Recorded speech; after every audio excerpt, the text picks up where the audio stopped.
Hello ഒരുവൺ അപ്പം നമ്മൾ വൈകുന്നേരം ആയപ്പോൾ ഒന്ന് ഗുരുവായൂർ വരെ പോകാമെന്ന് വിചാരിച്ചു കേട്ടോ. അപ്പോൾ നമ്മളൊരു 6 മണിക്ക് കഴിഞ്ഞ സമയത്ത് വീട്ടിൽ നിന്ന് ഇറങ്ങി. നമ്മുടെ വീട്ടിൽ നിന്ന് ഗുരുവായൂർക്ക് അധികം ദൂരമൊന്നുമില്ല കേട്ടോ, ഒരു 3 കിലോമീറ്റർ ഒക്കെ ഉണ്ടാവുള്ളൂ. അപ്പോൾ നമ്മൾ നേരെ കവാടത്തിൻ്റെ അവിടേക്കാണ് വന്ന് കയറിയത്. കവാടത്തിനോട് എന്തോ പണിയൊക്കെ നടക്കുന്നുണ്ട് കേട്ടോ. അപ്പോൾ ഈ വൈകുന്നേരം ഗുരുവായൂർ വരാമെന്ന് വെച്ചാൽ ഭയങ്കര അടിപൊളിയാണ്, നല്ല അടിപൊളി വൈബാണ് കേട്ടോ. എനിക്ക് ഭയങ്കര ഇഷ്ടമാണ്. കുറേ പേർക്ക് അങ്ങനെ ഇഷ്ടമുണ്ടാവും എന്ന് വിചാരിക്കുന്നു. അച്ഛനുള്ള ടൈമിലൊക്കെ ഞങ്ങൾ ഇടയ്ക്ക് ഇങ്ങനെ ഗുരുവായൂർ വൈകുന്നേരം സമയത്ത് വരും കേട്ടോ. എന്നിട്ട് വെറുതെ ഇങ്ങനെ ചുറ്റിക്കറങ്ങി കണ്ട് എന്തെങ്കിലുമൊക്കെ ഫുഡൊക്കെ കഴിച്ച് അങ്ങനെയാണ് വീട്ടിൽ പോകും. അപ്പോൾ ഇന്ന് നമ്മൾ വന്നിട്ട് അത്യാവശ്യം തിരക്കൊക്കെ ഉണ്ടായിരുന്നു.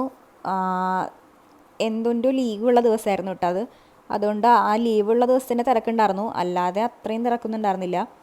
എന്നിട്ട് നമ്മളങ്ങനെ ഗുരുവായൂർ ഒന്ന് റൗണ്ട് അടിച്ച് ചുറ്റും അങ്ങനെ നടന്ന് കണ്ടു, കുളത്തിൻ്റെ അവിടേക്കൊക്കെ നടന്നു.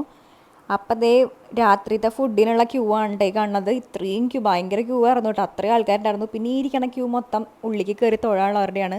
അതൊക്കെ കഴിഞ്ഞ് നമ്മളൊരു ഹോട്ടലിൽ കയറി മസാല ദോശ കഴിച്ചു. ഗുരുവായൂർ മസാല ദോശ മസ്റ്റാണ്. അപ്പോൾ അങ്ങനെ മസാല ദോശ ഒരു ലൈം കുടിച്ച് നമ്മൾ വീട്ടിലേക്ക് പോയി. അപ്പോൾ ഇന്ന് ഇവിടുത്തെ വിളിച്ചുമ്പോഴേക്ക്